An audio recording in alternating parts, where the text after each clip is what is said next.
The Subaru Impreza is an incredibly popular vehicle in the Canadian market, and rightfully so. It has a lot of very attractive features. It has some base level equipment like the all-wheel drive system that anybody living in a winter-dominated kind of snowy part of the world is without a doubt looking for. So the new Subaru Impreza, is it really that good to drive? Is it a car that you should put in your driveway? Well, in this video, we'll break down everything that I think you need to know about the Subaru Impreza, and then at the end of the video, I'll place it in my ranking system to see where it compares against other compact hatchbacks.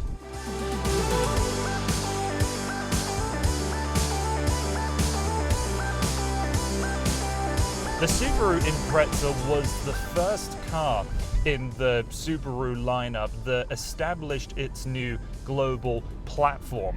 What underpins this Impreza is what underpins all of the latest versions of Subaru's products, such as the new Forester, the all-new Ascent, and the very recently updated Legacy and Legacy Outback. With the all-wheel drive system as standard equipment, you also have a 4-cylinder boxer engine that produces 152 horsepower. Some other base level equipments that you'll find that include a 6.5-inch screen with Apple CarPlay and Android Auto. If you go further up in the range, you'll get the 8-inch system, which I'm putting a little overlay of that system now, and I tested that one out in the Subaru Forester. And it does look a little small in this central display, but it doesn't feel out of place like a lot of other vehicle manufacturers will do with their smaller screen offering. It really looks like you've cheaped out. I don't think it applies here in this Subaru. Another Subaru trademark is the massive greenhouse. There's a lot of glass here in the windows. The windshield is deeply raked and long, and I actually feel like I'm sitting quite low in this car, and I don't even have it all the way down to its lowest setting. There we go. Along with sitting low, the bonnet is low itself, so you feel like you're riding very close to the surface of the road. The cabin's very open and it's approachable, and it's easy to learn with some very simple buttons for interacting with the touchscreen and the climate control. It's all very simple, and it's hard to fault the packaging of this vehicle. And this one is the second trim up. This is the Touring. So with all of that standard equipment that I've just listed off, you'll also get heated front seats, a smaller display screen up on top of the dashboard that whenever you're changing around your climate settings, it shows up there. You'll get some trip information, and then a rather thin display in between your tach and speedo. The Impreza is of course available as a hatchback or a sedan, and if you opt to go with the 5-door configuration, it's about another 900 Canadian dollars. There is some piano black plastics around the shift lever, around the touchscreen and all these buttons, and it's far from terrible. The thing that annoys me more is this faux carbon fiber effect where it kind of wraps all around the doors and then onto the front of the dash. It's not what I would consider a beautiful space. It is set up to be spacious and have a great amount of storage, so I can forgive it for that. But the material quality is also kind of riding on the subpar as well. There is a lot of hard touch plastics throughout this car, and some soft points where you want it, like these fabric inserts, and the cloth seats are nicely appointed as well. But for where I rest my leg up against this center console is a mix between a soft plastic and a hard plastic here down below, and for my body type, I'm hitting this lower portion. And if you're ever bracing your leg up against here for a bit of mountain driving, it can certainly tire out your muscles a little faster than what you would like. It's a naturally aspirated engine, and I had the complaint in the Forester that I felt like it really needed a turbo to get the thing moving, and this comes with the same Cvt transmission. Subaru, I think, actually develops and builds their own CVTs. They don't buy from a different manufacturer.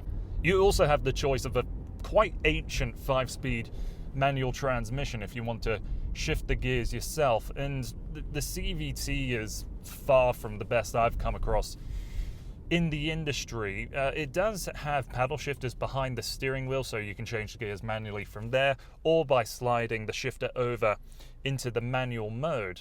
And it might be a little strange having the ability to change gears manually, although it's a CVT, but this car has 7 preset computer shift points, so You can have the illusion of thinking you're changing physical gears, but it's all just a bunch of computer lines and software. And the engine really does rattle about, and if you ever want to quickly get off the line, I think the Subaru runs out of steam a bit too early. Regarding other aspects of the driving dynamics, the Subaru is perfectly smooth and calm. Wind noise is definitely above average in this class. I'm getting a fair amount of road noise and quite a lot of noise and harshness from the engine, and you might have just heard it there. So the power numbers might be a little bit down in comparison to a lot of its competitors, but merging onto the highway or any quick needs of acceleration isn't at all challenging. And it's nice that the CVT actually does shift when it reaches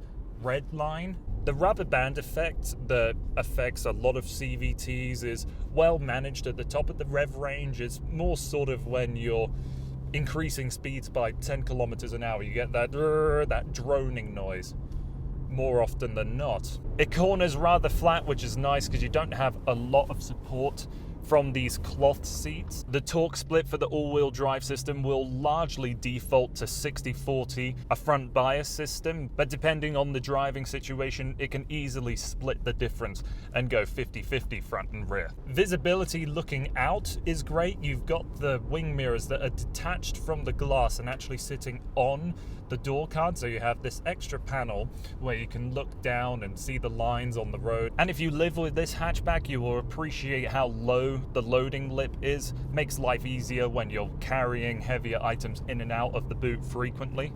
But those seats can split 60/40 and they're very easy to raise or lower. You can see that you have a security cover in the hatchback, and it's easy enough to take apart and take out of the car, but you don't have any dedicated spot to store it. It can't hide underneath the floor as you've got the spare wheel underneath there. And you can see I'm 6'4" with plenty of headroom to spare. You can also spec a sunroof if you go into the higher sport and sport tech trims.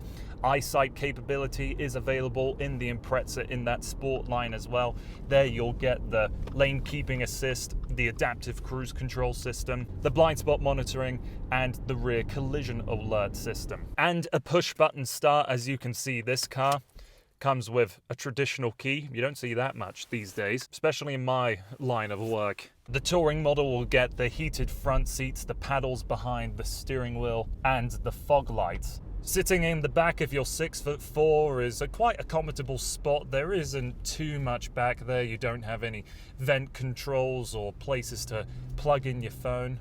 And what do you think of the looks? I personally think it's a bit bland, but it's inoffensive. It's not going to really divide people in terms of its exterior design, but I will say it's definitely a better looker than the previous Subaru Impreza. So that's everything I think you need to know about the 2019 Subaru Impreza. It may be a very well packaged car, it looks good, and it has everything that a lot of Canadians will be looking for. I know you can get much more refined cars. I know you can get more refined cars in this class, better to drive and perhaps a little prettier. But for so many people that are just looking for a car that has that all-wheel drive capability and some of that safety technology they're looking for, I think you should really consider owning the Subaru Impreza. It doesn't surprise me at all that I see these cars absolutely everywhere. They're more than a reliable choice in the compact hatchback space. So that's been everything from me. Thank you so much for taking the time to watching this video. Please like the video if you liked it and share it if you think other people too, or are perhaps looking to buy a new Subaru Impreza. And if you want to do me the biggest favor in the world and hit that subscribe button just down below, that does the world for me. Thank you so much for watching, and I hope to see you again soon.